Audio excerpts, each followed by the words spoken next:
Welcome back to Power Lunch Stocks. Little change as investors try to shake off weak retail sales data. Our next guest says the macro data, especially during the earnings lull, lacks the oomph to really get markets worried about a recession. Let's bring in Doug MacKay, President and Chief Investment Officer with Broadleaf Partners. Doug, great to have you with us.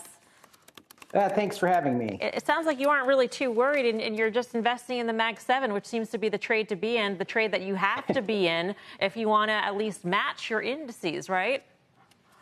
Yeah, the macro data is important, but I think in the last few years, the economy just hasn't followed a traditional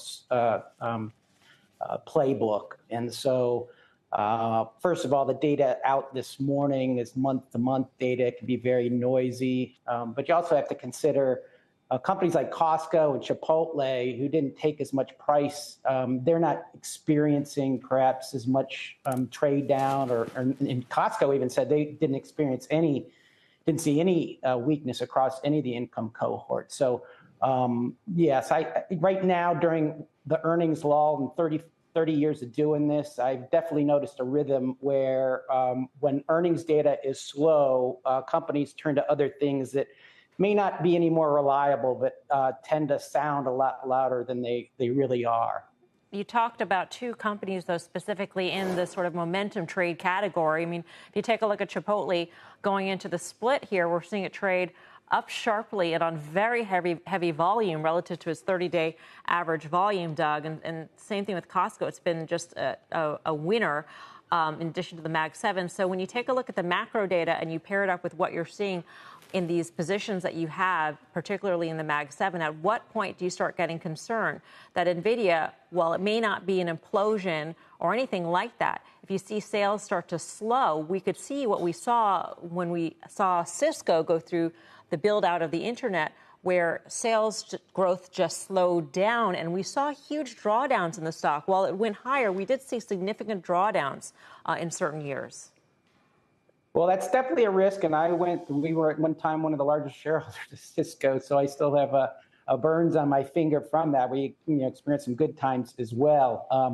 Well, my son had pointed this out, that a lot of people are managing a lot of money, went through similar experiences and are my age now running that money. And so hopefully we don't make the same mistakes. NVIDIA, we have a philosophy where we prune names as they've gained. And so every investor needs to consider the risks that they're taking. You need to be prudent, but this is a once in a lifetime opportunity, just as the birth of the internet was and Cisco. And so artificial intelligence, the advent of C3PO, R2D2 coming alive here, it's something that I think has legs structurally.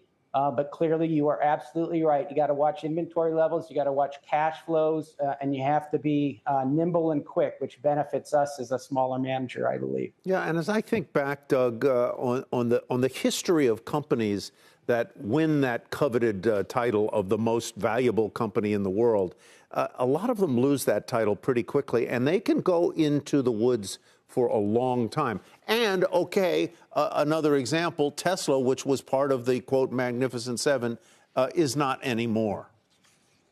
Right. Yeah. I mean, I compared in the notes that I sent you, these companies that get to $1 trillion valuation, they're almost stars in terms of their gravitational planet. They're not just mere planets.